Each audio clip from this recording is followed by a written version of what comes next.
Joint pain oil use करने से कोई प्रॉब्लम नहीं है, फिर कंपनी गलत हो जाएगी, क्योंकि वो टेम्परेचर स्पेसिफिक था, वहां ह्यूमिडिटी ज्यादा थी तो वो ज्यादा इरिटेशन होना शुरू हो गई।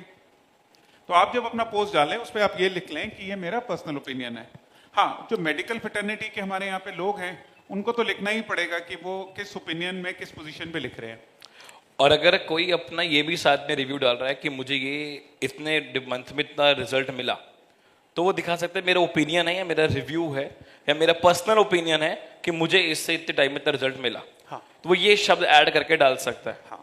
तो कुछ नहीं करना, सिर्फ अपनी वीडियोस में थोड़ा ऐड करवाना है कि ये मेरा पर्सनल रिव्यू है या मेरा पर्सनल ओपिनियन है कि मैंने इस प्रोडक्ट को यूज किया तो मुझे इससे ये रिजल्ट मिला। ग्रेट।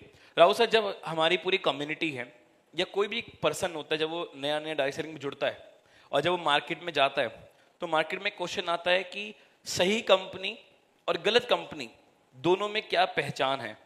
तो कैसे उसको बताया जाए कि डायरेक्ट सेलिंग में सही कंपनी क्या है, गलत कंपनी क्या है? देखिए, सही कंपनी मतलब जिसने डायरेक्ट सेलिंग रूल्स 2021 का पालन किया वो सही कंपनी है, ठीक है। अब डायरेक्ट सेलिंग रूल्स को पालन करते हुए आप क्या देखते हैं, आप ये देखते हैं कि उसकी वेबसाइट के ऊपर वो सभी इंफॉर्मेशन अवेलेबल है जो डायरेक्ट सेलिंग रूल्स कहता है। अब वो कहता है कि प्रोडक्ट रिलेटेड सारी इंफॉर्मेशन, आपकी कंपनी के रिलेटेड सारी इंफॉर्मेशन, आपके जीएसटी टीडीएस सारी इंफॉर्मेशन वहाँ पे होनी चाहिए। तो पहला स्टेप तो आप ये कर सकते हैं, क्योंकि पहचानना बड़ा आसान है कि यार ये इंफॉर्मेशन है कि नहीं है। दूसरा, उसका जो कॉन्ट्रैक्ट है वो होना चाहिए, रिफंड पॉलिसी होनी चाहिए। तीसरी चीज, नेशनल कंज्यूमर हेल्पलाइन में रजिस्ट्रेशन। अब देखो, जो 90% डायरेक्ट सेलर है वो इतना सब नहीं देख पाता, वो कैसे समझेगा कि मतलब कहाँ पे नेशनल कंज्यूमर हेल्पलाइन जाना है। तो आप क्या करें, आप अपनी ट्रेनिंग्स में एक मॉड्यूल डालें जहाँ पे पहले आप खुद अवेयरनेस शुरू करें। समझिए, आप एक बनाना शुरू करें कि how to identify a company. आप कहें जी कंपनी के वेबसाइट पे जाओ, ये सारी इन्फॉर्मेशन लिस्टेड है, यहाँ पे जाओ ग्रीवियांस रजिस्टर्ड है, ये ई कॉमर्स के हिसाब से हमारी कंप्लायंस रजिस्टर्ड है। आप पहले खुद इनिशिएटिव ले लें, फिर स्टेट की जो कंप्लायंस है वो पूरी है। इससे ज़्यादा नॉलेज किसी भी आम इंसान को या आम डायरेक्ट सेलर को समझना बड़ा मुश्किल है। हाँ, अगर आप थोड़ा सा और रिसर्च कर सकते हैं तो उसमें स्टेट की कंप्लायंसेस के भी पेपर होते हैं, बट जनरली वो समझ में आना मुश्किल होता है किसी के लिए। अच्छा, एक और ट्रेंड है, एक पैरामीटर आप समझें। इंडिया में डायरेक्ट सेलिंग में 4 एसोसिएशंस काम करती हैं जिनके करीबन 60 से 70 मेंबर्स हैं कुल मिला के। ये 60 से 70 मेंबर्स का कंबाइंड टर्नओवर बिजनेस करीबन 80% है हमारी इंडस्ट्री का। यानी आप समझिए कि 100 रुपये में 80 रुपये कुछ लोगों से आ रहे हैं, तो इसका मतलब वो कोशिश करते हैं ठीक काम करने की। तो ये भी एक पैरामीटर और एक यार्डस्टिक बहुत अच्छा है कि वो गोइंग फॉरवर्ड ये कर रहे हैं। लेकिन तीसरी चीज मैं कहूंगा कि कंपनी के साथ साथ आप ये भी देखें कि वो जो प्रोडक्ट है आप अपने सर्कल में बेच सकते हैं या नहीं बेच सकते। देखिए, सबसे इंपॉर्टेंट क्वेश्चन क्या है कि कंपनी अच्छी आपने पहचान ली, आपने सक्सेसफुल होना है, तो सबसे पहले आप अपनी भी मार्केट समझें। मेरे परिवार की इनकम 10,000 रुपये है और मैं किसी ऐसे सिस्टम में चला जाऊं जहाँ 50,000 रुपये की प्रोडक्ट लाइन है, तो मुझे नहीं जाना चाहिए।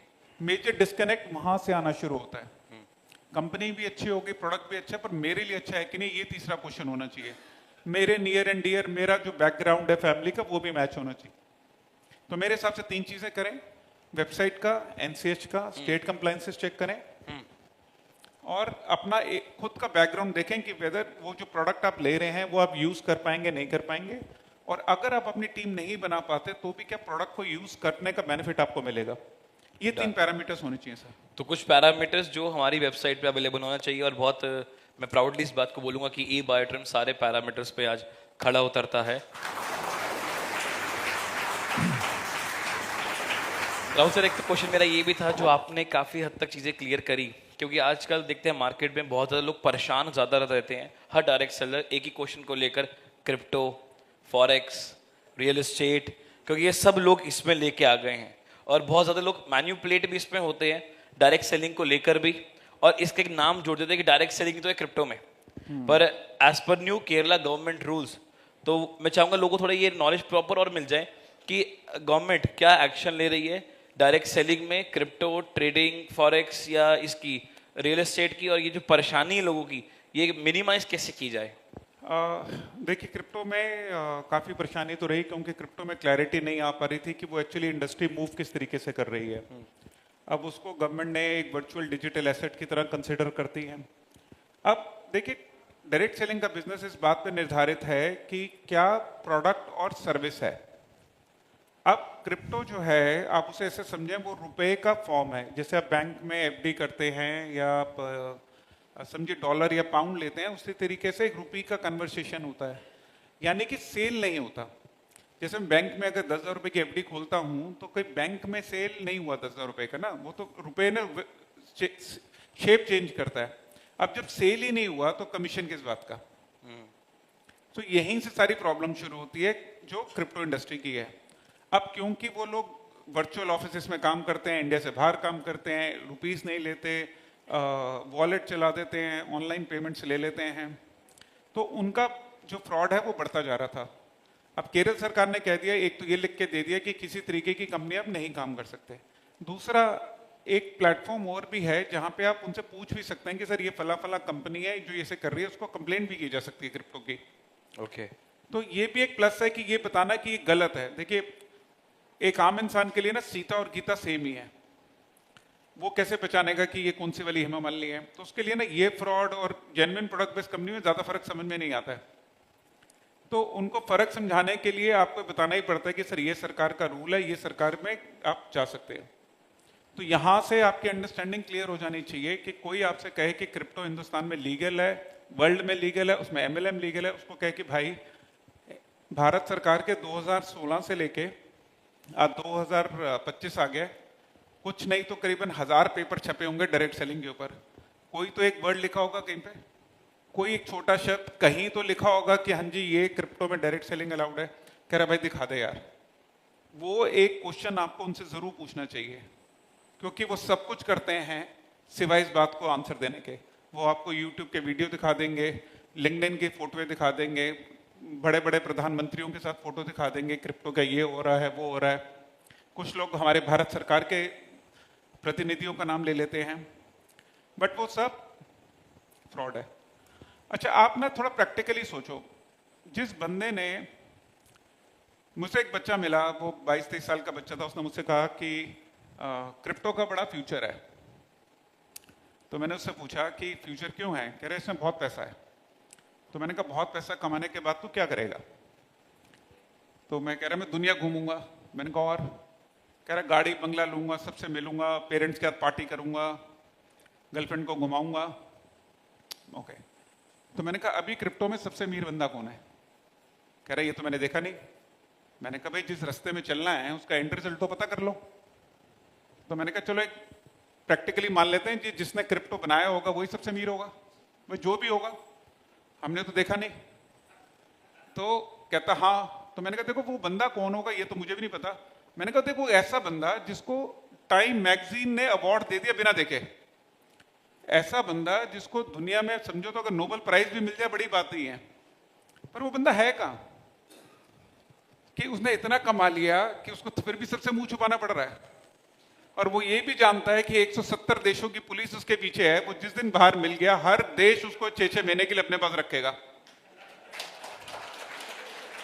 तो मैंने उससे पूछा, मैंने कहा भाई तू मुझे एक चीज समझा, वो सब कुछ करने के बाद बाहर नहीं आ रहा तो तू इतना करने के बाद बाहर घूमेगा। तो कहानी का मैटर यही है कि लोगों को ना एंड विजन दिखाना पड़ता है। लास्ट में मैंने उससे एक चीज कही, वो बैंगलोर से था लड़का, कर्नाटका में बैंगलोर में था। मैंने कहा आपके यहाँ पे एक बंदे हैं अजीम प्रेम जी, आप में से कुछ लोग उनको जानते होंगे अगर आप गूगल करेंगे। हिंदुस्तान के बड़े माननीय बिजनेसमैन है। मैंने कहा उन्होंने 10,000, 20,000, 25,000, 1 लाख करोड़ कमाया।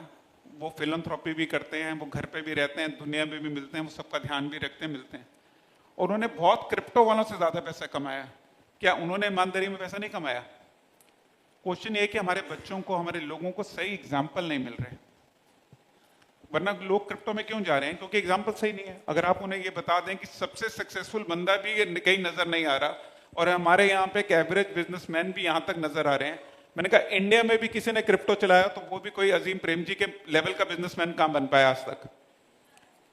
सो क्वेश्चन ये है कि आपको सिर्फ उनको गाइड करना चाहिए, इन्फॉर्म करना चाहिए। सरकार ने अपना काम कर दिया है और हर स्टेट में अब हम कोशिश करेंगे कि सिमिलर लॉ आ सके ताकि एक क्लियर कट ब्लैंकेट लग सके। ग्रेट। तो आई बिलीव आप सभी का एक क्वेश्चन क्लियर हुआ, क्योंकि हमेशा एक बंदा बोलता था क्रिप्टो वाले बहुत परेशान करते हैं, वो क्लियर हुआ। दूसरा राहुल सर, एक एक पॉइंट आता है कि सपोज मुझे कोई कंपनी से कोई कंप्लेंट है या मुझे कोई कंपनी कुछ बोलना है, तो क्या वे ऑफ हायरार्की है कि क्या मैं डायरेक्ट सबसे पहले एमडी के पास ही जाऊं कि सर मुझे ये प्रॉब्लम है, या कोई वे ऑफ हायरार्की भी सेटल्ड है एक पूरी? देखो, आज की पूरी ट्रेनिंग सिर्फ इस बात पे निर्धारित थी कि ज्ञान आप सबके पास है। मैंने तो ट्रेनिंग शुरू करते ही आपको कहा था कि मैं तो ये एक्सपेक्ट नहीं कर रहा कि मैं आपको कोई नई चीज़ सिखाऊंगा, क्योंकि इंस्टाग्राम से बड़ा तो भगवान नहीं है आज के डेट में। तो मैंने सिर्फ आपको क्या बोला था कि प्रोसेस फॉलो करना है। प्रोसेस इसलिए नहीं फॉलो करना कि मेरे को करना है, प्रोसेस इसलिए करना है कि मुझे मेरी टीम से प्रोसेस फॉलो करवाना है। अल्टीमेटली अगर मैंने बहुत सक्सेसफुल होना है तो मेरी टीम को सक्सेसफुल होना ही पड़ेगा, कोई ऑप्शन ही नहीं है ना। अब आप समझो मेरा एक पैकेट खो गया और मैं अपने ओनर को फ़ोन करता हूँ या अपने एमडी को फ़ोन करता हूँ, डायरेक्टर को फ़ोन करता हूँ कि सर मेरा पैकेट खो गया। अब होगा क्या? दो ऑप्शन है। एक पहला ऑप्शन, वो 12 से 14 घंटे तक किसी मीटिंग में अगर ट्रैवल में बिजी होंगे तो शायद वो फ़ोन ना देख पाए, जिसके चांसेस ज़्यादा हैं। बिल्कुल। दूसरा ऑप्शन है कि मान लो उन्होंने देख लिया, तो वो क्या कहेंगे, अच्छा मैं देखता हूँ। उन्होंने उठा के अपने ऑपरेशन हेड को भेज दिया। अब ऑपरेशन हेड जो था, मान लेते हैं कि एक बड़े प्रोसेस में इन्वॉल्व था कि किसी चीज़ में, अब उसके लिए क्या होगा कि बॉस का ऑर्डर आ गया, पहले सारा काम बंद करो, पहले ये बैग ढूंढा जाएगा। अब किसी की सैलरी जाननी है, कुछ पे आउट जाना है, लेकिन सब रुकेगा। अब इसका दूसरा तरीका भी हो सकता है, आप अपनी वेबसाइट पे डालें कि एक पर्टिकुलर कंप्लेन का कितने दिनों में रिप्लाई आएगा। देखो, ताली एक हाथ से तो बजेगी नहीं, बिल्कुल बजनी तो दोनों हाथ से ही है ना। दूसरी बात आप ये डालें कि हमारा प्रोसेस क्या है। देखो, हर जगह का सिंपल प्रोसेस, आप टेलीकॉम में भी आप चले जाएं, आज एयरटेल की सिम की प्रॉब्लम की वजह से सुनील मित्तल पे केस नहीं हो सकता। क्या आज मेरा एयरटेल का बिल नहीं चला और मैं भारतीय मित्तल पे, सुनील मित्तल पे केस करूंगा? ऐसा तो नहीं हो सकता ना। मेरी एलआईसी की इंश्योरेंस में कहीं मेरा प्रीमियम का मिसकैलकुलेशन हुआ, मैं एलआईसी के चेयरमैन पे केस तो नहीं कर रहा ना, उनको एक्सपेक्ट तो नहीं कर रहा है मेरी पॉलिसी वो ठीक करेंगे। आपको प्रोसेस से चलना होगा, ताली दोनों हाथ से बजती है। पहली प्रोसेस ये कि आप अपनी ऑनलाइन कंप्लेंट लिखें। अब मैं यहां का सिस्टम की बात नहीं कर रहा, मैं आपको जनरल अच्छे सिस्टम की बात कर रहा हूं। पहला सिस्टम क्या है कि एक सेंट्रलाइज सिस्टम होता है जिसके अंदर व्हाट्सएप, ईमेल, टेलीफोन और any other way, walk in, ये चारों को डेटा को आप एक सिस्टम में ऐड करें। फिर एक सिस्टम के बाद कोई एक बंदा उसको एक्नॉलेज करे और उसके साथ उनको रिप्लाई करके टाइमलाइन का रिप्लाई दे। आज अगर मेरी कोई कंप्लेंट है और मुझे लिखकर आ जाए कि सर 48 घंटे में आपको रिप्लाई कर रहे हैं, और 48 घंटे में रिप्लाई होने से पहले आ जाए कि सर अभी और टाइम लगेगा, 2 दिन और चाहिए, मुझे क्या प्रॉब्लम है? बिल्कुल। क्योंकि मेरी टीम में समझो मेरे को इंग्लिश आती है, मैंने लिख दी, अभी किसी को नहीं आती होगी तो वो तो और भी परेशान होगा। अच्छा, किसी ने वॉइस नोट में कंप्लेंट भेज दी, अब समझो उसमें सबसे बड़ा इंटरेस्टिंग चीज, वॉइस नोट की कंप्लेंट को नोट करके लिखने वाला भी एक और काम बढ़ गया। तो मेरे हिसाब से क्या करना है, आपको दो चीजों के टाइमलाइन सेट करो। पहला, जब भी कंप्लेंट करो उसका एक टिकट नंबर जनरेट करवाओ। उसके बाद आपका 30 डेज का एक टाइम होता है जिसके अंदर आपके ग्रीवियांस ऑफिसर की जिम्मेदारी होती है आपको रिप्लाई करने की। 30 डेज के बाद? 30 डेज तक। तक, ठीक है। 30 डेज जितनी जल्दी कर दो उतना अच्छा है, हाँ। मतलब जरूरी नहीं है कि वेट ही करना है। और दूसरा, आपके यहाँ जो नोडल ऑफिसर है उसके बाद आपके पास उसको जाना चाहिए कंप्लेंट की। Nodal officer? हाँ जी। और नोडल ऑफिसर के पास तो डायरेक्शन होता है इमीडिएट एक्शन करने का और रिस्पॉन्ड करने का, क्योंकि नोडल ऑफिसर वो शख्स होता है जो कंपनी में लॉ की इंप्लीमेंटेशन के लिए जिम्मेदार होता है। टेक्निकली समझा जाए तो पूरे डायरेक्ट सेलिंग बिजनेस में सबसे ज्यादा इंपॉर्टेंट पर्सन जिसको गवर्नमेंट रिकॉग्नाइज करती है वो नोडल ऑफिसर होता है।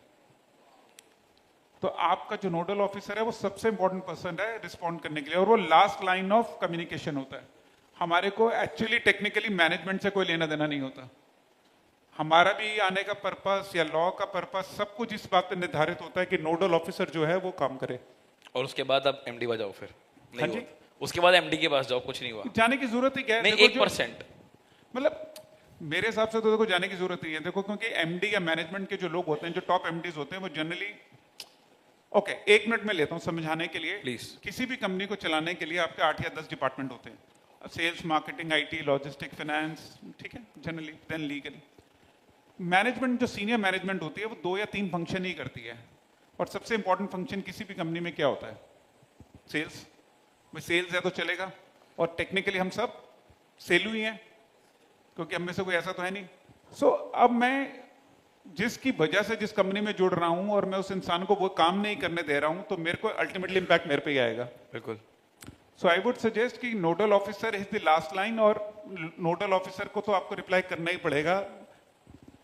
अगर मैं ये कहूं कि इवन आपकी मैनेजमेंट भी चाहे ना, तो भी उसको करना पड़ेगा। सो इन शॉर्ट हमने ये समझा, जैसे आप हमारी ई बायोट्रन की वेबसाइट पे जाते हो, वहाँ पे एक टिकट रेस का ऑप्शन है, आप सबने देखा उसको? हेलो, आप सबको पता है उसके बारे में? तो हमारा पहला जो एज पर लीगैलिटी जो सर ने बताया वो पड़ता है कि पहले हम उस पर क्लिक करके अपनी कंप्लेंट रजिस्टर करें। अगर वहाँ से हमें सेटिस्फैक्ट्री आंसर नहीं होता तो हमारा फिर हम जाएंगे ग्रीवेंस ऑफिसर के पास, वहाँ पे हमें अगर सेटिस्फैक्शन नहीं मिलती तो जाएंगे नोडल ऑफिसर के पास। क्योंकि कई बार जो मेरा पर्सनल एक्सपीरियंस और रिव्यू हुआ, किसी का प्रोडक्ट नहीं पहुंचा तो सबसे पहले वो सागर सर को मैसेज करता है कि सर मेरा प्रोडक्ट नहीं पहुंचा। सो व्हाट दे थिंक कि सागर सर आके प्रोडक्ट पहुंचाएंगे? नहीं, एक हायरार्की होती है that we have to follow.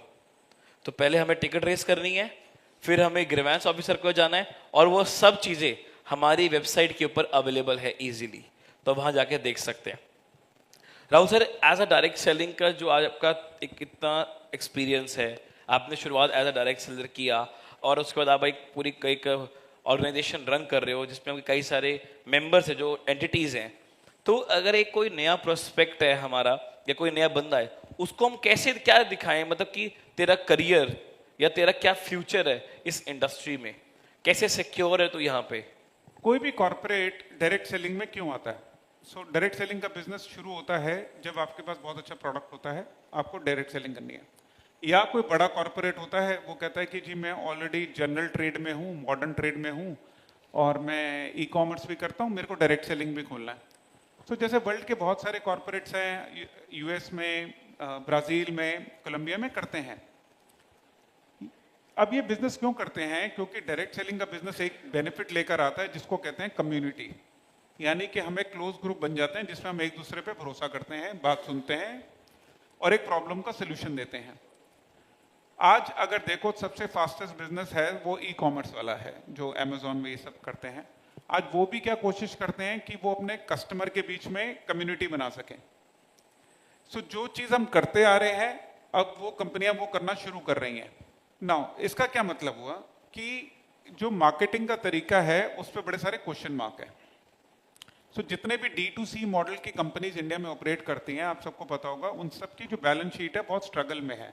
उसका रीजन ये है कि जो मेटा है, फेसबुक है, और ये जो इंस्टाग्राम है और ये गूगल है, इनकी जो कॉस्ट है वो बहुत ज्यादा है।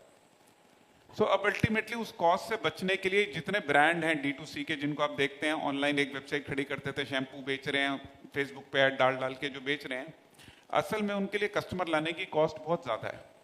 इसलिए उनको दूसरा तीसरा तरीका देखना पड़ता है। तो बिजनेस पॉइंट ऑफ व्यू से डायरेक्ट सेलिंग सबसे ज्यादा हेल्प करता है कस्टमर को लाने के अंदर। ये बिजनेस पॉइंट ऑफ व्यू से ये पहले, क्योंकि कोई भी इंडस्ट्री तभी चलेगी जब बिजनेसमैन सॉर्टेड आउट होंगे। भाई किसी को तो सेटअप लगाना है ना, किसी को इंफ्रास्ट्रक्चर लगाना है, कोई बड़ी कंपनी तभी आएंगी ना। दूसरा क्वेश्चन है कि इसका future as a direct seller क्या है। इंडिया का एक ही चैलेंज है कि हम विश्व की सबसे बड़ी जनसंख्या है। इसके अलावा जो काम करने की जनसंख्या होती है, जो 16 साल से 45 साल की जो उम्र होती है, जिसको कहा जाता है काम करने की पॉपुलेशन, ये वो जनसंख्या है जिनको अगर काम करने की अपॉर्चुनिटी नहीं मिलती ना, तो ये सबसे जल्दी फ्रस्ट्रेट होते हैं, यही गलत जगह जाते हैं, यही गलत काम करते हैं। आपको उनके लिए अपॉर्चुनिटी बनानी है। विश्व में यूरोप और जापान और यूएस से ज्यादा काम करने वाले लोग अब हिंदुस्तान में हैं। अब ये प्लस भी है, माइनस भी है। आप अगर इसको कन्वर्ट कर गए चैनल में तो देश आगे बढ़ जाएगा।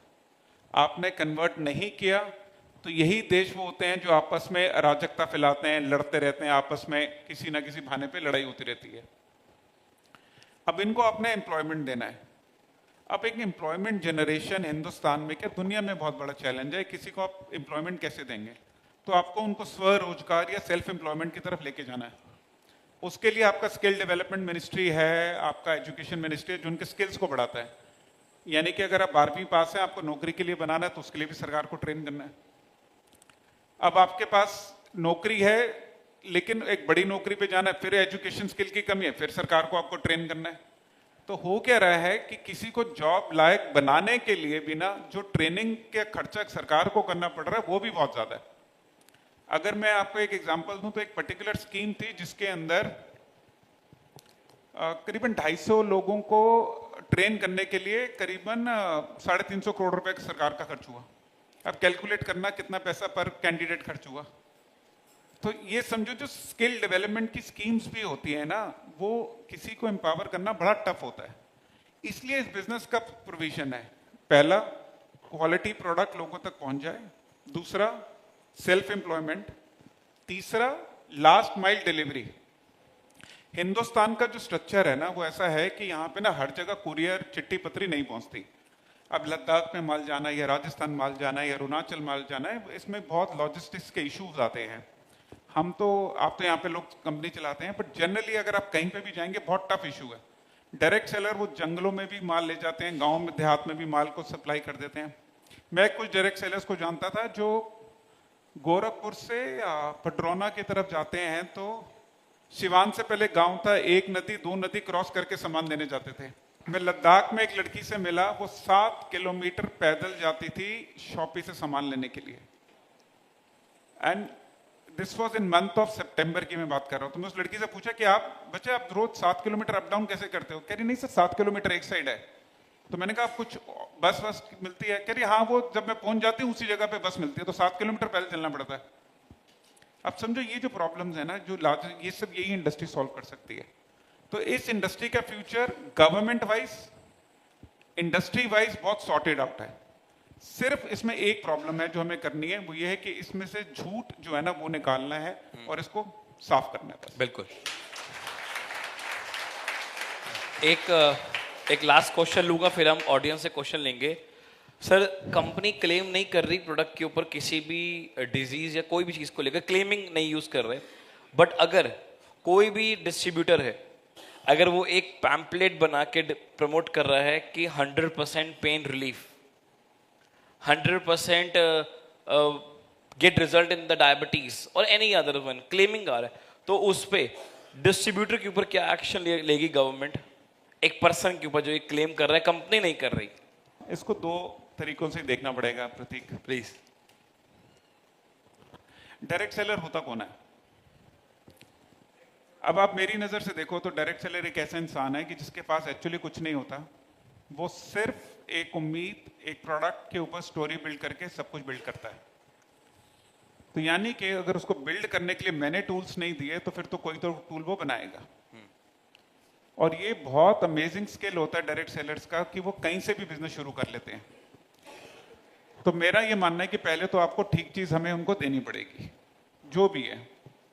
दूसरी चीज, अगर डायरेक्ट सेलर ये करता है तो आप ये समझें आप कंपनी के लिए गड्ढा खोद रहे हैं। वो आज नहीं कल नहीं परसों कंपनी फंस जाएगी। कंपनी फंसने का मतलब क्या होता है? कंपनी फंसने का तो ये तो नहीं कि एमडी फंसेगा या मैनेजमेंट फंसेगी। कंपनी फंसने का मतलब ये है कि आपके साथ के जो बाकी 9,09,90,999 डायरेक्ट सेलर है ना, उनकी जिंदगी पे क्वेश्चन आ जाएगा। अब आपको ये सोचना है कि आपका एक ठीक स्टेप आप अपने लिए ले रहे हो या उन बाकी 10 लाख डायरेक्ट सेलर्स के लिए जिनके आपकी वजह से इंपैक्ट आएगा। मेरा मानना यह है कि एक रेगुलर ट्रेनिंग और एक स्ट्रिक्ट इन्फोर्समेंट चाहिए होता है। बिल्कुल। और मैंने ये सीखा है हमारी इंडस्ट्री में 99% लोगों को एक्चुअली पता ही नहीं है कि ठीक और गलत क्या है। अच्छा, हम में से कौन जानबूझ के गलत करेगा? मेरे को बिजनेस बढ़ाना तभी वो पैम्फलेट छपा। भाई अगर मैंने बिजनेस बढ़ाने ही नहीं था, मैं छापने का खर्चा भी क्यों लूंगा? तो मैंने मेहनत तो करी छापने में, मेरे को टूटी फूटी हिंदी आती थी, इंग्लिश आती थी, मैंने कुछ तो किया। अब मुझे जो समझ में आया, मैंने नीचे पतंजलि का पोस्टर देखा या मैंने किसी आयुर्वेदिक चूरन छाप डॉक्टर का पोस्टर देखा था, मैंने डाल दिया। अब झोला छाप डॉक्टर भी तो लिखते ही देते हैं ना, 28 रेगर पूरा, 28 दिन में 28 रेगर पूरा, 4 घंटे में इलाज पाए। 4 महीने रस्ते का माल सस्ते में एक बार लेके जाएगा, kind of. है ना, उस तरीके से। सो द क्वेश्चन इज कि पहली चीज कंपनी ठीक चीज दे दे, दूसरा डायरेक्ट सेलर्स को ठीक इन्फॉर्मेशन दे दो। मैंने एक्चुअली वो डायरेक्ट सेलर्स नहीं देखे आज तक जो जानबूझ के कंपनी का नुकसान करना चाहें, क्योंकि ब्रिज तो वही है। अच्छा सको बहुत सिंपल तरीके से भी समझो तो हर डायरेक्ट सेलर को पता होता है उसने कहाँ जाना है लाइफ में। उसको ये पता है वहां तक जाने के लिए गाड़ी तो चाहिए। अब ये गाड़ी तो उसकी कंपनी है, बस उसका जो पेट्रोल और उसमें डलना है वो उसकी मेहनत ही तो है ना। अब वो उस गाड़ी को क्यों जलाएगा? बिल्कुल। बस आप उसको ये बता दो कि ये रास्ता और ये गाड़ी है। सो द कंक्लूजन इज, जब कंपनी कोई अनफेयर प्रैक्टिस नहीं कर रही है ना, अनफेयर ट्रेड कोई कंपनी नहीं कर रही, कोई कंपनी क्लेम नहीं कर रही, मिसलीड नहीं कर रही किसी को, तो कोई डिस्ट्रीब्यूटर को भी उस पर नहीं करना चाहिए। सो आप में से अगर किसी का कोई क्वेश्चन है जो राहुल सर से कोई पूछना चाहते हो लीगैलिटीज के ऊपर, so please raise your hand, उनको माइक दें और वो अपना क्वेश्चन रखे। ओ अनिल सर सबसे पहले। यस प्रतीक, एक सवाल ऐसा है, यस, लोग जो है वो मल्टीपल कंपनियां करते हैं, ये किस हद तक लीगल है, और अगर ये नहीं है तो लीगल क्या कहता है? हमारे यहाँ पे एक टर्म की यूज की जाती है जो मैंने आपको स्टार्टिंग में बताया था कि प्रिंसिपल टू प्रिंसिपल, यानी कि दो लोगों के बीच का कॉन्ट्रैक्ट है। बिल्कुल। अब वो जो कॉन्ट्रैक्ट है वो डिसाइड करता है कंपनी की पॉलिसी। अब अगर कंपनी कहती है कि आपने मेरे साथ काम करना है और सिमिलर आप किसी और कंपनी में काम नहीं कर सकते, और आप अगर उसे साइन करते हैं तो फिर आपको उसको कोई राइट नहीं बनता उस कॉन्ट्रैक्ट को तोड़ने का। बट अगर कंपनी नहीं लिखती ये बात तो फिर आपके पास राइट होता है कुछ और करने का। सब कुछ जो समझो हमारी गीता, बाइबल, कुरान शरीफ, जो हमारी गुरु ग्रंथ साहिब है, वो हमारा कॉन्ट्रैक्ट है। इसके ऊपर कुछ नहीं है, इसके नीचे कुछ नहीं है। तो आप एक कंपनी करें, 10 कंपनी करें, सिमिलर करें, नहीं करें, एक लेवल के बाद नहीं करें, ये सब और सब सिर्फ वो कॉन्ट्रैक्ट ही डिसाइड करता है। इसमें सरकार की तरफ से कोई पॉलिसी, कोई रूल नहीं होता। वाह। तो इसमें एक हर एंटिटी अपने कॉन्ट्रैक्ट डालती है that you can't do that. देखो 3 तरीके की चीजें, एक कंपनी होती है वो सब अलाउ करती है, एक होती है वो किसी को अलाउ नहीं करती, एक होती है किसी लेवल के बाद मना करती है। तो वो आपकी चॉइस है।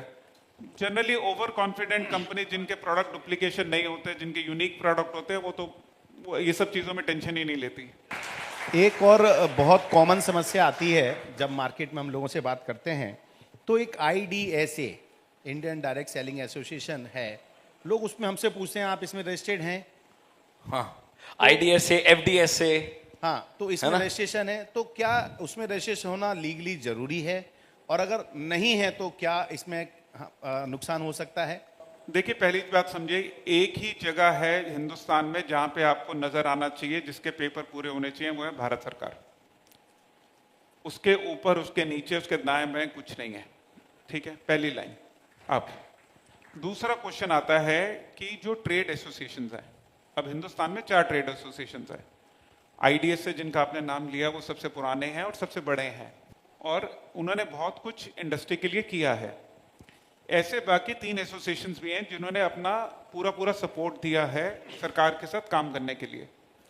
क्योंकि देखो इंडस्ट्री सही मायने में भी बहुत बड़ी नहीं हुई है, अभी तो काम शुरू हुआ है, कोई 4 ही साल हुए हैं अभी तो लीगल हुए, और 25 राज्य, 29 राज्य, यूनियन टेरिटरीज, काम काफी ज्यादा है, तो आपको सबका सपोर्ट लगता है।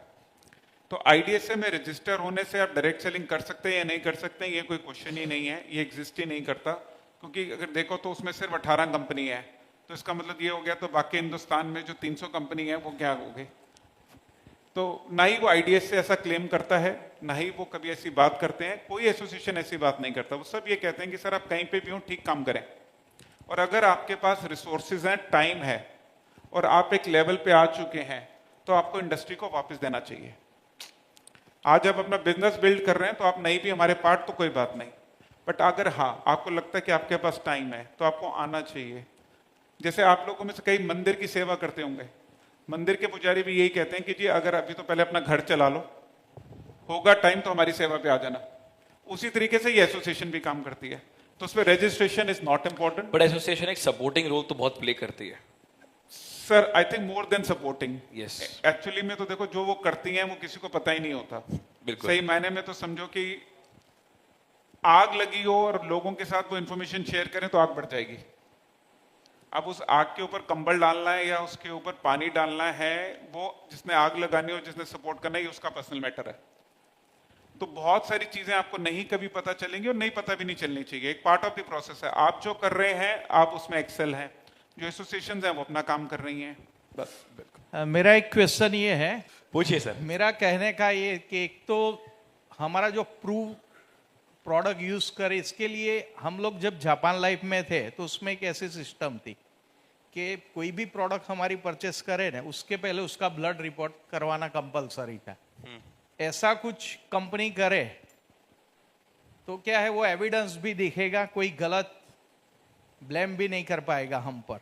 तो एक ऐसी यूनिफॉर्म सिस्टम लानी चाहिए। सर इसमें समझते हैं, जिस कंपनी का आपने नाम लिया और मेरा जो पहला एग्जांपल था कि मैं क्यों कामयाब नहीं हो पाया, वो कंपनी सेम ही थी। तो इंसान कामयाब इंसान को कामयाबी की वैल्यू कम होती है। असल में जो सेकंड थर्ड लेवल के फेलियर होते हैं ना, उनको कामयाबी की वैल्यू ज्यादा होती है। तो मैं सेकंड थर्ड फेलियर वाला हूँ। तो मैं जानता हूँ वो जो आप स्टेटमेंट कह रहे हैं वो एक मार्केटिंग गिमिक था और कुछ नहीं था। नाउ क्वेश्चन है कि क्या प्रोडक्ट की रिसर्च और ये सब रिपोर्ट्स और उसकी एफिकेसी ये करनी चाहिए? जरूर करनी चाहिए। और मेरा मानना यह है कि एक ये ऑनगोइंग तपस्या है। ऐसा नहीं है कि आप एक दिन में पतले होंगे, आपको रोज पतले रहना है। ऐसा नहीं है आप एक दिन खाना खाएंगे तो खाना खत्म हो जाएगा, आपको दोबारा खाना नहीं खाना, आपको अगले दिन भी खाना खाना है। मेरे हिसाब से प्रोडक्ट की R&D रिसर्च एक ऑनगोइंग प्रोसेस है। जितना बड़ा प्रोडक्ट, जितना बड़ा सिंगुलर प्रोडक्ट, यानी आपके अलावा इंडिया में कोई और नहीं कर रहा, उतनी आपकी जिम्मेदारी बन जाती है कि आप उस प्रोडक्ट के लिए करें। समझिए जैसे 2010-11 में जब सीबकथॉर्न इंडिया में आया था, उसकी रिसर्च R&D नहीं थी। तो 3 साल जब तक वो सीबकथॉर्न की रिसर्च की जिम्मेदारी एक ही कंपनी पे थी और उसने किया, लेकिन वो कंपनी सीबकथॉर्न की सबसे बड़ी कंपनी बनी? तो आंसर है नहीं है। क्या सीबकथॉर्न एक बहुत बड़ा प्रोडक्ट बना? तो आंसर है नहीं है। बट किसी की जिम्मेदारी थी करने की। तो मेरा मानना है कि रिसर्च R&D जारी रहना चाहिए। टेक्निकली हमारी जो कंपनीज की जिम्मेदारी है आपको बेहतर से बेहतर प्रोडक्ट लेकर आए और आपको दे सके। Sir great, thank you. और दूसरा क्वेश्चन क्या था सर आपका? हाँ, एक पीछे से आया है। पीछे से कहाँ से आया है? अच्छा बताइए। तो ये क्वेश्चन सर, आपने एमवे किया है, ऐसा कुछ एमवे किया हुआ है, तो उसमें एक ब्रीट वर्ल्ड वाइड सिस्टम थी एजुकेशन की। तो वो ब्रीट वर्ल्ड वाइड वालों का आईडी एमवे में था कि नहीं था? मैं एमवे में जॉब करता था। मैं डिस्ट्रीब्यूटर नहीं था एमवे में, मैं ट्रेनर था एमवे में हरियाणा में। अब ये क्वेश्चन, अब समझो अगर किसी के 2 दामाद हैं, अब वो पूछे कि जी वो प्रॉपर्टी में दामाद को हिस्सा मिलेगा नहीं मिलेगा, वो वाली बात है। अब वो देखो अंदर खाते क्या था नहीं पता, बट ये बात कहना मुश्किल होगा कि क्लैरिटी, क्योंकि ये बात कभी डिस्क्लोज नहीं हुई। नमस्कार सर। जी जी नमस्कार जी।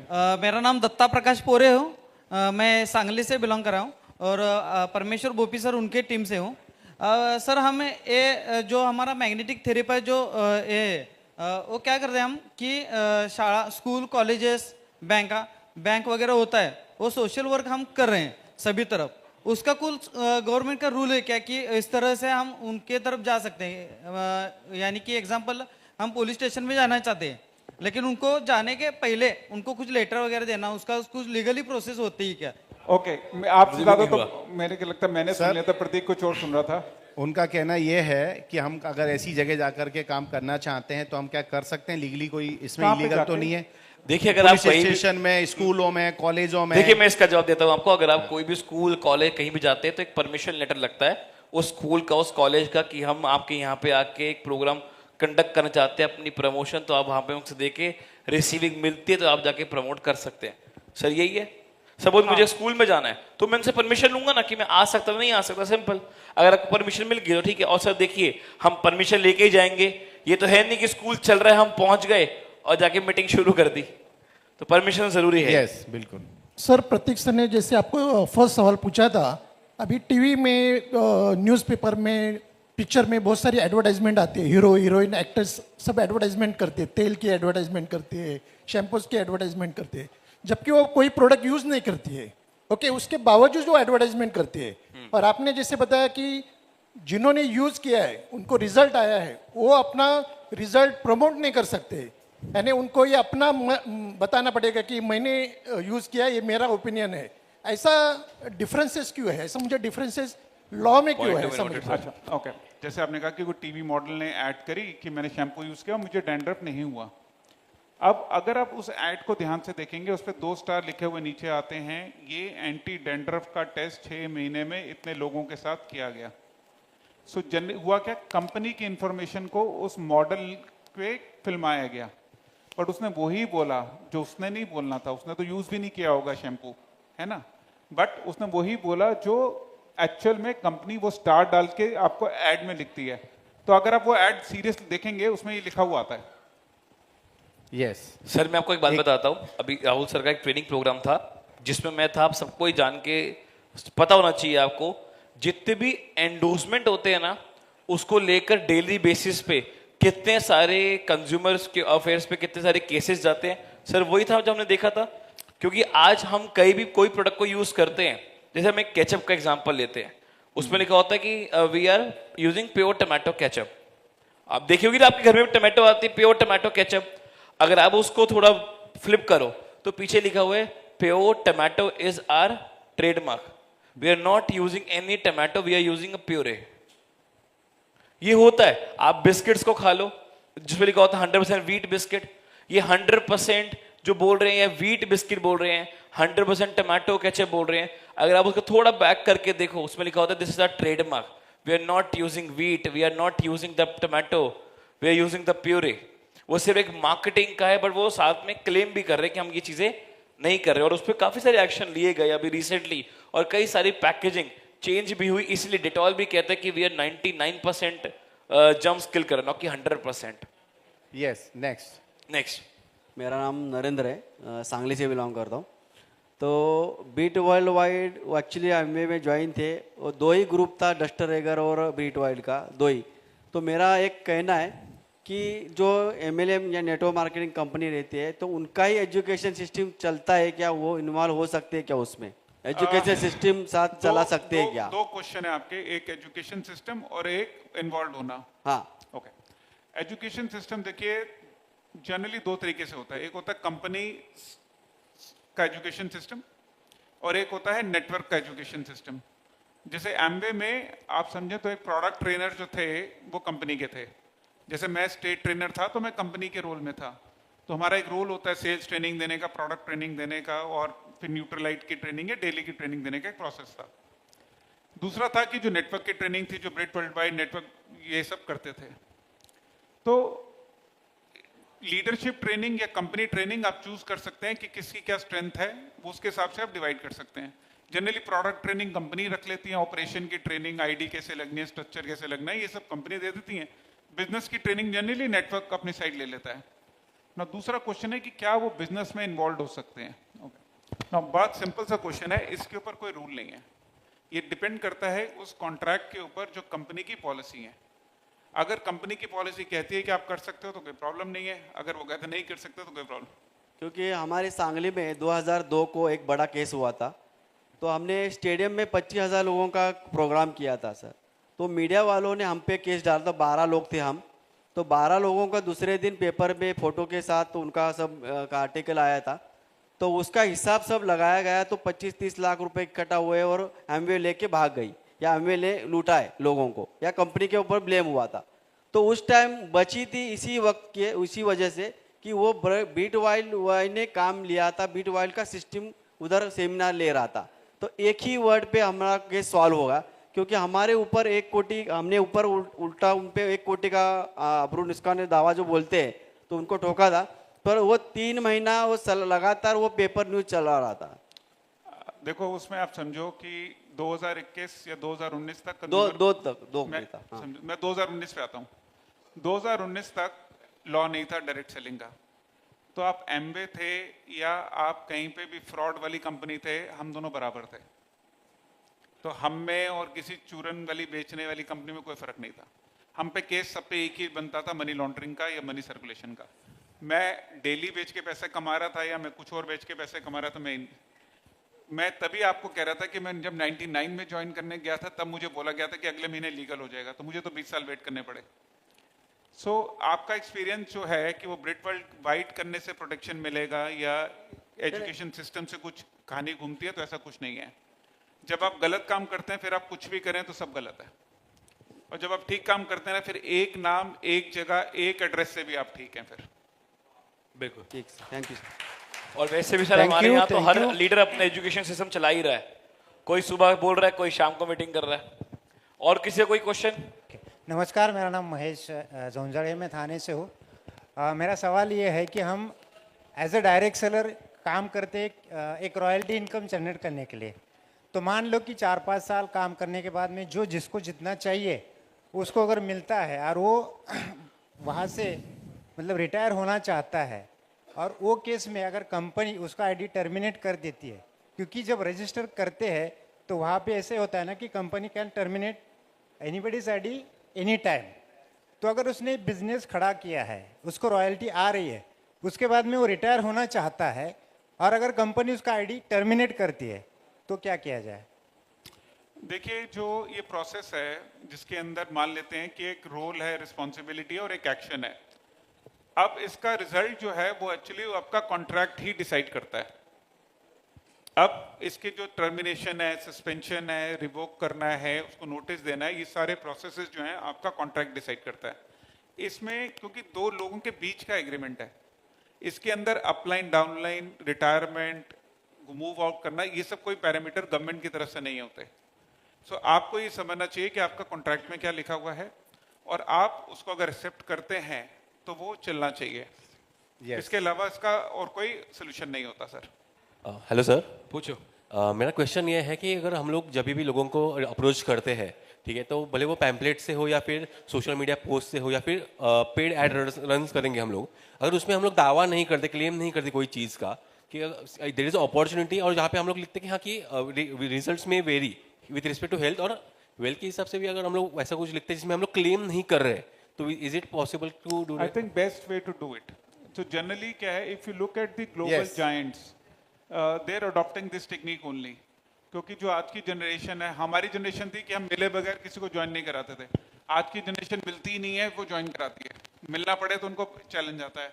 सो ये एक अच्छी स्ट्रैटेजी है सोशल मीडिया में। आप पहले कस्टमर को प्रोडक्ट में एक्वायर करते हो, फिर आप उसको फनल में ले जाते हो, फिर उसको ट्रेनिंग देके आप उसको फिर डिस्ट्रीब्यूटर में ले जाते हो। I think that's a very very sensible day to. नहीं तो उससे पहले अगर हेल्थ का आप एड रन भी करोगे ना, तो मेटा उसको चलने नहीं देगा, वो मेटा ब्लॉक कर देगा। Done sir. नमस्कार सर, मेरा क्वेश्चन है सर 3 क्वेश्चन है एक साथ पूछूंगा आप जी। पहला तो ये सर कि जैसे हम लोग फील्ड पे जाते हैं और अक्सर तो ये जो डायरेक्ट सेलिंग है ये कौन नहीं कर सकता? क्या सरकारी जॉब वाले डायरेक्ट सेलिंग नहीं कर सकते? क्योंकि कई बार ऐसा आता है जॉब की हमको हमारी जॉब में दिक्कत हो जाएगा। सर ये पहला सवाल था। पहला सवाल नहीं कर सकते जी, वो भारत सरकार मना करती है, आप डायरेक्ट सेलिंग नहीं, कोई भी बिजनेस नहीं कर सकते, गवर्नमेंट जॉब वाले नहीं कर सकते, कहीं से भी पक्की। गवर्नमेंट ऑफ इंडिया अलाउ नहीं करती है वो करने के लिए। वो गवर्नमेंट डायरेक्ट सेलिंग का नहीं है, वो किसी भी बिजनेस का है। जी जी सर। दूसरा सवाल ये है कि जैसा कि हम देखते हैं टीवी पे कोई ऐड आता है या फिल्म आती है तो एक नीचे नंबर दिया रहता है कि इस नंबर पे आपको अगर आपत्ति तो आप कॉल करें। तो क्या गवर्नमेंट ऑफ इंडिया ने ऐसा कोई नंबर बनाया है कि किसी कंपनी का कोई गलत चीज रन हो रही है या गलत वीडियो आ रहा है या गलत ऐड हो रहा है तो क्या उस नंबर पे हम शिकायत कर सकते हैं? ऐसी कोई व्यवस्था है? बिल्कुल है। पूरा टीवी जो या सोशल मीडिया या ओटीटी है या फेसबुक है, वो गवर्नमेंट सबको ट्रैक करती है। सर नेटवर्क मार्केटिंग के सॉरी ये डायरेक्ट सेलिंग समझो अभी पूरे सिस्टम का बहुत छोटा पार्ट है जी। ठीक है, तो गवर्नमेंट को तो पूरी देश को चलाना है जी। उनको ये नहीं मानते कि ये डायरेक्ट सेलिंग वाले हैं और ये बाकी हिंदुस्तान है जी। समझो कि ये मतलब वो समझे सबको ना? एक ही तो तराजू में तोलते हैं। वो सबके लिए देखते हैं। तो अब नेशनल कंज्यूमर हेल्पलाइन है और स्टेट कंज्यूमर हेल्पलाइन होती है जो गवर्नमेंट ने सबके लिए बना रखी है कि अगर आपको किसी भी तरीके की प्रॉब्लम आती है तो आप उनको कनेक्ट कर सकते हो। डन। कोई भी चीज से किसी से भी प्रॉब्लम हो। Next sir last question please. Sir last में छत्तीसगढ़ से हूँ और हमारे यहाँ बहुत सारी फ्रॉड कंपनी आके जा चुकी है। तो ऐसा होता है कि फील्ड पे जब हम जाते हैं और जब कोल्ड करते हैं लोगों को बताते हैं प्लान के बारे में तो कई बार लोग शिकायत करते हैं, नीरज थाने में हमको बुला लिया जाता है और वहाँ पूछताछ होती। तो सर जब ये अधिनियम बना है, जैसे आपने बताया कि केरल में अलग बना, गोवा में अलग बना, जैसे हमारी छत्तीसगढ़ में भी कुछ ऐसा नहीं है, तो ये अधिनियम क्या सब पे एक साथ लागू है कि अलग अलग स्टेट वाले कुछ अलग और बना सकते हैं? अलग अलग नहीं है। ओके, बहुत अच्छा क्वेश्चन है। एक्चुअली आप लोगों ने पूछा नहीं कि अगर स्टेट में कुछ स्टेट में ये लागू हुआ तो बाकी स्टेट जिनमें नहीं लागू हुआ तो उनका क्या कंडीशन है। देखिए पहला ये समझिए इसमें 2 पार्ट है। पहला कंज्यूमर प्रोटेक्शन एक्ट 2019 है और डायरेक्ट सेलिंग रूल है, ये पूरे भारत पे लागू है। तो इररिस्पेक्टिव आपका राज्य उसको मॉनिटरिंग कमेटी इशू करे या नहीं करे, एक्ट वहां पे है। तो ये आपको कतई नहीं सोचना चाहिए कि मेरी स्टेट में नहीं है। सिर्फ आपको क्या सोचना है कि उस स्टेट ने एक कमेटी और बनाएगी कि नहीं बनाई है। जैसे जम्मू कश्मीर है तो जम्मू कश्मीर में लॉ है, खत्म बात। अब यानी कि वहां पे अगर कोई प्रॉब्लम होगा तो कंपनीज को प्रोटेक्शन गवर्नमेंट को देना ही पड़ेगा, चाहे वो वहां पे स्टेट में मॉनिटरिंग कमेटी है या नहीं है ना। दूसरा क्वेश्चन आता है जो सरकारी महकमे हैं जिनको नहीं समझ में आता। देखो उसमें क्या है कि कुछ कमी हमारी भी है। हमें ये कोशिश करनी चाहिए थी सारे डिपार्टमेंट्स को जाके इन्फॉर्म करने की, ट्रेनिंग देने की। अब कुछ गलतियां हमारी भी ये हैं कि हमें कोई ऑनलाइन सर्च करता है तो हमारी 10 बातें निकल के आती हैं। आज इसी मीटिंग में करेंगे तो 10 वीडियो निकल आएंगे। होना ये चाहिए कि आप सब एक चीज डिसाइड करें कि हाँ ये हमारा कॉमन फ्रेमवर्क है, ये हमारी कॉमन ट्रेनिंग है, इसी के वीडियो रिलीज करते हैं। आज हम 100 बंदे हैं, 100 बंदे अगर 100 वीडियो भी रिलीज करते हैं या इंटू 100 हमारे लाइक्स जाते हैं तो एटलीस्ट 1 लाख लोगों तक ये बात जाती है कि ये ठीक तरीका है काम करने का। उनमें से कोई गवर्नमेंट ऑफिसर भी हो सकता है, कोई पुलिस वाला भी हो सकता है, उस तक जाएगी बात। नाउ तीसरी चीज जो इसमें क्वेश्चन है कि वो आपसे ये पूछेगा कि आप काम क्या करते हो। चलो तो आपका आंसर क्या होगा? मैं डायरेक्ट चलूं, आपको काम करने के लिए अलाउ किसने किया? सर मुझे इतना नॉलेज नहीं, पर जैसे हमने कंपनी ज्वाइन की और कंपनी में जो हमें बताया गया कि कैसे काम करते हैं, फिर हम काम करने लग गए। तो बाद में सर यही दिक्कत हुई, थाने जब पहुंचे तो हमको यही दिक्कत हुई कि हम कुछ सवालों के जवाब नहीं दे पाए, जहां हमको मतलब बाद में कुछ और तरीके लगाने पड़ गए। अब आपसे पूछता है आप गाड़ी की सेल परचेज का काम करते हो, वो कहता है कि आपको गाड़ी की सेल परचेज का काम किसने अलाउ किया? सर कंपनी ने। ठीक है, चलो अब समझो इसमें क्या है। पुलिस वाले का क्वेश्चन क्या है? वो ये क्वेश्चन है, वो ये जानना चाहता है कि आप जो काम कर रहे हो, क्योंकि उसने तो सुना नहीं जी, है ना, तो वो सोचता पता नहीं कोई नई चीज ना हो कि उसको पता ना, उसके चल जाए आंखों के नीचे कुछ अंधेरा छा जाए बाद में सुनने में। आपको क्या कहना है कि मैं डायरेक्ट सेलिंग का बिजनेस करता हूं, इसको भारत सरकार ने 2019 से मान्यता दी थी, ये उसकी कॉपी है। ये डायरेक्ट सेलिंग रूल्स हैं जो हमारे एक्ट हमारी स्टेट में वैलिड है। ये 3 कॉपी प्लस FSCCI कॉपी, ये 3 है जो हमें लीगल प्रूफ करते हैं हम डायरेक्ट सेलिंग कर सकते हैं। ये मेरा आई कार्ड है, ठीक है। अब आप बताओ आपका क्वेश्चन क्या है, क्योंकि अगर आपका कोई क्वेश्चन है तो मैं ये सरकार को भेज देता हूँ, वही आंसर देंगे, क्योंकि मैं अपनी मर्जी से तो डायरेक्ट सेलिंग नहीं कर रहा जी। अच्छा, अब में से कौन लोग हैं जो अगर ये डायरेक्ट सेलर का बिजनेस इलीगल होता तो करते? नहीं करते सर। कोई है हम में से? जी नहीं। तो जब हम कर ही नहीं रहे तो क्वेश्चन क्या है कि अगले बंदे को समझ नहीं आ रहा। जी। उसे कहना सर ये मेरे को सरकारी महकमा है, ये मेरे पेपर है, इन्होंने मुझे अलाउ किया, मैं काम कर सकता हूँ। अब अगर आपका कोई क्वेश्चन है तो ये मेरी कंपनी की नोडल ऑफिसर है, इनका ये नंबर है, मैं इनसे बात करवा देता हूँ आपकी जी। और आप ये मेरे को या तो मुझे लिख के दे दो या मैं इनसे बात करा देता हूँ। जी, मैं सबसे रिक्वेस्ट करूंगा प्लीज आई कार्ड लगाएं, क्योंकि मैं आई कार्ड के जरिए बचा था वहां से। ओह वाओ यार, थैंक यू सो मच यार, थैंक यू सो मच। चलिए लास्ट क्वेश्चन विनीत प्रधान जी पूछिए। जी सर, मेरा नाम विनीत है सर, मैं जयपुर राजस्थान से हूँ। नॉमिनी को लेके क्वेश्चन है मेरा कि हम मार्केट में काम कर रहे हैं सर, कल को कोई एक्सीडेंट हो जाता है तो मैं जिस सिचुएशन में मेरा बिजनेस है, तो मान लीजिए नॉमिनी जो है मतलब अभी 18 का नहीं है, तो क्या वो जो आईडी है उसके हिसाब से ये जो हमारा जो भी कमीशन है ये जो मेरे अकाउंट में जाता है, इसको गवर्नमेंट मतलब ये गवर्नमेंट के हिसाब से है या कंपनी इसको डिसाइड करेगी सर? कंपनी डिसाइड करती है सर। ये इसमें उसका कोई नहीं है? नहीं। आप ये समझना, सरकार ने इतनी क्लैरिटी दे दी काम करने की कि कहा कि सिर्फ एक 4 लाइनों का कॉन्ट्रैक्ट है जिसमें सब कुछ लिखा है। आपको समझ में आए तो साथ में करने से कितनी मतलब ये सब जो देखो मार्केट में जैसे आपको सबको डाउट है ना, वैसे बहुत सारे क्वेश्चन है मार्केट में। तो सिंपल सी बात है, कॉन्ट्रैक्ट पढ़ लो, समझ लो, नहीं पता तो नोडल ऑफिसर को कहो कि मैडम ये मेरा क्वेश्चन है, आपने ये मुझसे क्वेश्चन पूछा, पता नहीं कितने दिनों से आप ये क्वेश्चन अपने दिल में रख के जा रहे होगे है ना। वो भाई साहब का क्वेश्चन छत्तीसगढ़ वाला भी ठीक था और उनका ब्रिट वर्ल्ड वाइड वालों का क्वेश्चन भी ठीक है, क्वेश्चन तो सारे ठीक है, लेकिन करना क्या था, आपको सबको एक आदत डालो, नोडल ऑफिसर को मेल डाल दो। हमारे यहाँ थोड़ी आदत बदलनी पड़ेगी। अल्टीमेटली मेरे को अपलाइन फोन डाला, सागर सर जिम्मेदार नहीं है उसके लिए। नहीं नहीं, सागर सर को वॉइस नोट देना बंद कर दो। हाँ, सबसे पहले वही बंद करो तो सब कुछ ठीक हो जाएगा। आपको करना क्या है, देखो सारे क्वेश्चन आप लोगों ने पूछे, बहुत लॉजिकल क्वेश्चन है, आप एक मेल डालो, वो उनका डिपार्टमेंट की रिस्पॉन्सिबिलिटी, आपको रिटर्न रिप्लाई कर देंगे। हमारे यहाँ तो सर दिल्ली ऑफिस के प्रतीक ने पानी नहीं पूछा, सागर सर। और जो सर एक पैन कार्ड से हम लोग मतलब काम करते हैं, तो ऐसा कुछ कंपनियों में ऐसा होता है एक पैन कार्ड चलेगा, किसी में 3 है, 3 आईडी ओपन कर सकता है एक नाम से, ये भी कंपनी का अपना निर्णय होता है या? अच्छा, ओके। एक पैन कार्ड पे कितनी आईडी होनी चाहिए? एक। 3 क्यों नहीं? कितनी भी हो सकती हैं सर? हाँ जी, कितनी भी हो सकती हैं कितनी सर? भी हो सकती है ना। 3, 9, 27, 81 जितनी मर्जी डाल लो। जी। इनफैक्ट सागर सर कंपनी बंद करे, मैं ही डाल ले तो 2 लाख आईडी तो उनको भी कंपनी चलाने की क्या जरूरत है? ओके, देखो ये एक ऐसा क्वेश्चन है कि इसको यहाँ से समझना पड़ेगा एक तरीके से, जिसका मतलब ये है कि हमारे प्लान, हमारी डायरेक्ट सेलिंग इंडस्ट्री में सबसे बड़ा प्रॉब्लम है पिरामिड और मनी सर्कुलेशन। यानी कि हमें ये समझा जाता है कि हम पिरामिड हैं, क्योंकि एक्चुअली हर चीज पिरामिड है। असल में पिरामिड वर्ड गलत नहीं है। एक अच्छा पिरामिड होता है, एक बुरा पिरामिड होता है, ठीक है? तो पिरामिड तो सब कुछ ही है, तो इसमें भागने की तो कोई जरूरत नहीं है। लेकिन हमें क्या करना है, कुछ ऐसी चीजें करनी होती है जिससे हम उससे बाहर आते हैं, ठीक है? अब मान लेते हैं कि एक पैन कार्ड में सरकार मना नहीं करती कि आप एक पैन कार्ड पे 4 आईडी लगाओ, 6 लगाओ, 10 लगाओ, 12 लगाओ, उनको उससे कोई फर्क नहीं है। उनको फर्क है अगर वो पिरामिड या मनी सर्कुलेशन में आए तो बंद। सिंपल से कैलकुलेशन। उन्होंने तो टाइम नहीं लगाना, उन्हें आपसे थोड़ा पूछना है कि आपने क्या करना था कि एक फ्लैट बेचना। जैसे अनिल जैन साहब कहते हैं एक फ्लैट के 3 कमरे हैं, ज्यादा किराया आएगा। अब क्वेश्चन ये है कि एक इंसान को एक पैन कार्ड में एक आईडी से ज्यादा चाहिए क्यों? इसका कोई लॉजिकल आंसर नहीं है। इसका सिर्फ एक ही आंसर निकलता है मुंह से कि सर मेरा स्ट्रक्चर बड़ा हो जाएगा। स्ट्रक्चर बड़ा हो जाएगा तो टीम बड़ी हो जाएगी। लेकिन क्वेश्चन ये, जैसे ही आप स्ट्रक्चर वर्ड मुंह से निकालते हो आप पिरामिड की तरफ चले जाते हो। सो हमारे देखो मुद्दा क्या है कि हमारे को डायरेक्ट सेलिंग करनी है, हमें डायरेक्ट स्ट्रक्चरिंग नहीं करनी। नहीं तो मेरी इंडस्ट्री का नाम सेलिंग नहीं होता ना, स्ट्रक्चर होता। स्ट्रक्चर चलाना है तो उसमें प्रोडक्ट भी क्या डालना है भाई? अगर फ्रॉड ही करना है फिर प्रोडक्ट की भी क्या जरूरत है? जीएसटी भी दो, टीडीएस भी दो, स्ट्रक्चर वैसे ही फ्रॉड कर ले। Any company doing multiple IDs on PAN card is a very, very risky business.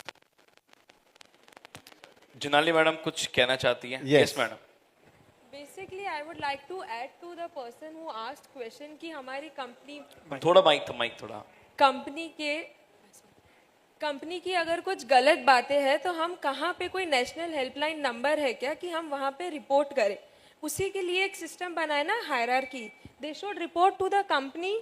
Nodal ticket generate कीजिए, टिकट पे रिजॉल्व नहीं हो रहा है तो आप ग्रीवरेंस के पास आइए। उसके बाद नोडल है, नोडल के बाद आप वहाँ पे एनसीएच में जाओ या फिर हेल्पलाइन में। नहीं, उन्होंने कहा मैडम अदर कोई कंपनी अगर कुछ कर रही है so where is the way, otherwise I already told कि stop messaging Sagar sir, sir मेरा प्रोडक्ट नहीं पहुंचा, सर अपने सपोर्ट नहीं करता। आप एक हायरार्की को फॉलो करिए। चलिए Anil sir, thank you so much. Anil sir, sir मैं लास्ट प्लीज लास्ट। सर मैं परमेश्वर शंकर राव भोपी सांगली से बिलोंग करता हूँ। सर आपने बताया 18 नंबर से अभी 13 नंबर पे ये कंपनी, हमारा कंपनी का नाम आया है, तो ये किसी को दिखाने गए तो कौन से साइड पे जाके दिखाना है? और मुझे लगता है लगभग जल्दी से जल्दी 1 नंबर पे आएगा सर। बिल्कुल आएगा। ओके, भोपी जी मैं आपको लिंक भेज दूंगा व्हाट्सएप पे। पहला क्वेश्चन का आंसर दे देता हूँ। आज क्या डेट है? सो बट अनदर 10 दिन, 10 दिन के अंदर डायरेक्ट सेलिंग टुडे मैगजीन का नया एडिशन आ रहा है। वो उसमें आपको मिलेगा वो लिस्ट बकायदा, उसमें पूरी टॉप 50 की लिस्ट है जिसको हम ट्रैक करते हैं इस बिजनेस के अंदर। और उनमें दोनों साल का है, पिछले साल का भी इस साल का भी है। तो आप प्रतीक जी से अपनी कॉपी ले सकते हैं और 10 दिन के अंदर हम भेज देंगे। चलिए प्लीज सेटल डाउन। ये लास्ट क्वेश्चन रहेगा। सर प्रणाम, मैं डॉक्टर सुरेंद्र, रहता जयपुर, रहने वाला हरियाणा से हूँ।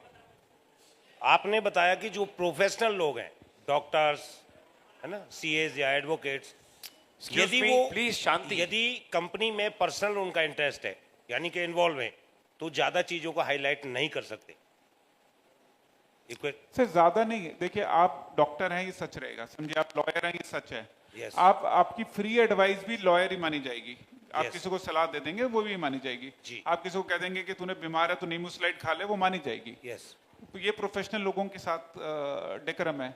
तो आप अपना कोई भी हेल्थ का पोस्ट डालें, उसके अंदर आपको लिखना पड़ेगा कि ये आप अपनी प्रोफेशनल ओपिनियन में डाल रहे हैं या नहीं डाल रहे, क्योंकि लोग इसको ऑब्वियसली, सर आप समझे कोई सीनियर डॉक्टर लिख दे कि मेरे को इससे खाने से मेरा कोलेस्ट्रॉल कम होता है, तो उसका इम्पैक्ट आप समझिए कितना जाएगा। Yes. हमें हमेशा ये मानना चाहिए कि किसी भी कम्युनिकेशन को लोएस्ट आईक्यू लेवल पे लेके जाना चाहिए, कि एक आम इंसान बिल्कुल जिसका दिमाग में बिल्कुल छोटी चीज है ना, वो पढ़ के क्या समझेगा। आपकी फोटो देखेगा, डॉक्टर साहब हैं, वो कहेगा कि तो इसलिए उसको आप अगर लिख के ना, तो यही पॉलिसी गवर्नमेंट ने बना दी है और सिर्फ हमारी इंडस्ट्री के लिए नहीं है, इट्स अक्रॉस सभी इंडस्ट्रीज के लिए आज की डेट में। Thank you so much sir. Second question ये है, जितने भी आपने लीगल, इलीगल और डॉक्यूमेंटेशन जितने भी रूल रेगुलेशन बताए, इनका यदि हमें कोई प्रैक्टिकल बुकलेट, बुक या कुछ आपके पास रिटर्न में वो हो, वो मिल जाए तो सभी के लिए बहुत इजी हो जाए। इसका मैं आपको ना एक पीडीएफ भेज देता हूँ। Yes sir. ज्यादा बड़ा नहीं, स्पेसिफिक पीडीएफ है, ताकि आपको ये पता हो कि कोई आपसे पूछे कि भाई आप क्या करते हो, क्या आपका काम लीगल है इलीगल है, तो आप एक फटाफट उसे कहो ये व्हाट्सएप ले यार, तो देख ले, खत्म बात। 1499 प्राइस। चलिए, बहुत सारे सवाल जवाब हुए और एक और खुशखबरी की बात बता दूं कि डायरेक्ट सेलिंग टुडे, जिसके करता धरता हमारी स्टेज पर ही है, सेक्रेटरी, जो अगली बुक आ रही है उसके अंदर अपनी ये जो टॉप लेवल पे अपनी कंपनीज है, टॉप 13 वीआर, टॉप 13 लेवल पे अपनी वाइट्रम है। आप क्या सस्पेंस देना चाहते हो, खोलना चाहते हो? नहीं, मैं कुछ और बताना चाहता हूँ। 13 तो नंबर ये तक 13 नंबर पर जो अपनी कंपनी का नाम आया है, सभी कंपनियों के नाम होंगे उसमें। आप जितनी चाहें अपने लिए, अपनी टीम के लिए आप एडवांस में बुकिंग करवा सकते हैं, बुक्स आपको उतनी मिल जाएगी। ये ग्रुप वाइज आप लोग अपने डिसाइड करके कर सकते हैं और इसके लिए आप अपने सीनियर की मदद लें। और अगर यहाँ पर भी अगर कुछ आंकड़े लिखाना चाहें, क्योंकि पब्लिश होती हैं जितनी बुक्स पब्लिश होनी है, अगर एडिशनल बुक की जरूरत पड़ती है तो बुक्स यहाँ पर आपको उतनी अतिरिक्त प्रिंट करके मिल जाएगी। एक आखिरी सवाल सर, यहाँ पर बहुत जरूरी था, एक क्वेश्चन और रह गया। वो ये था सर, लोग कंपनियां बदलते हैं, कंपनी बदलते हैं, ओके, ये कंपनी में आज, कल उस कंपनी में, परसों उस कंपनी में। और जब कोई किसी कंपनी को बदलता है तो बाय डिफॉल्ट वो जिस कंपनी को बदलता है उसको डैमेज भी करता है। हाँ जी। और उसको इतनी बुरी तरह डैमेज करता है कि उसको लगता है कि बस अब ये जिन कंपनी है अब ये खत्म हो गई है। इस पर क्या उस व्यक्ति विशेष पर कोई लीगल कार्रवाई की जा सकती है कंपनी की तरफ से? ओके, देखिए, मान लेते हैं कि कोई रिश्ता टूटता है और किसी वजह से टूटता है, कोई भी वजह रह सकती है। सो उस रिश्ते को टूटने का इम्पैक्ट क्या हो सकता है? वो सस्पेंशन हो सकता है, उसका नोटिस हो सकता है, उसका टर्मिनेशन हो सकता है, और रिश्ता बहुत ज्यादा खराब हो तो डिवोर्स भी होता है। बिल्कुल होता है ना। ये सारी टर्म्स ना आपके कॉन्ट्रैक्ट में ही होती हैं। तो सामने जब मैं इसको कहता हूं कि गीता है ना, जो हमारी जिंदगी की गीता हमारे कॉन्ट्रैक्ट होता है, तो एक्चुअली गलत बात नहीं कह रहा। उसी में हमारा कर्म है, उसी में हमारा अध्याय होता है। अब वो सब स्टेप उसी में लिखे जाते हैं। अब हो सकता है कि कॉन्ट्रैक्ट भी ना इन द प्रोसेस होता है, जैसे जैसे आप बड़े होते हैं, कंपनियां बनती हैं, एक्चुअल प्रॉब्लम आती है, जैसे सर की छत्तीसगढ़ की प्रॉब्लम आई है ना, तो वो रिवाइज होता है। आपको एक आदत डालनी चाहिए हर 6 महीने में कंपनी की वेबसाइट में कॉन्ट्रैक्ट को स्टडी करने की। और वेबसाइट तो आप रोज ही स्टडी करें तो बेटर है। सी, मेरा तो मानना है कि दुकान खोलनी है तो रोज वेबसाइट ही तो है हमारी दुकान, शटर ऊपर करा, देख लिया। चलिए, थैंक यू सो मच। एक बार जबरदस्त तालियां राहुल सर के लिए। बहुत काफी चीजें उन्होंने हमारी आज क्लियर करी आज के सेशन में। और फाइनल क्वेश्चन है। अच्छा, अभी फाइनल है। मेरी रिक्वेस्ट रहेगी अनिल सर, ये फाइनल है। अनिल सर प्लीज, क्योंकि हमारा बाकी सेशन रन डाउन हो रहा है। Yes sir please. एक क्वेश्चन पहले। मेरा नाम वेंकट राजू है सर। सर, हम लोग स्टेज पे खड़ा होके हम लोग इनकम के बारे में हम इतना कमा सकते हैं, अगर कमा रहे इतना करके बोल सकते हैं, नहीं बोल सकते स्टेज पे हो? जो एक्चुअली कमा रहे, मतलब वो नहीं कर रहे कि बढ़ा के नहीं बोल रहे, जो एक्चुअल कर रहे हो ना, आप खुल के बता सकते हो। जबरदस्त। बहुत बहुत धन्यवाद आप सभी का, बहुत बहुत शुक्रिया। और thank you sir. Last question खत्म। प्रतीक का और हमारे राहुल सर का। तो थैंक यू सो मच सभी को। इतना अच्छे तरीके से राहुल सर ने पूरा सेशन को लिया, सबके क्वेश्चंस कवर करे। मैं सागर सर को स्टेज पे इनवाइट करना चाहूंगा। इसके पहले मैं चाहूंगा, जितनी अच्छी तरह से हमारे राहुल सर ने सबको जवाब दिए, अच्छे लगे या नहीं लगे? उतनी अच्छी तालियां नहीं बजाई आप लोगों ने। खड़े होके कम ऑन यार, जबरदस्त तालियां होनी चाहिए।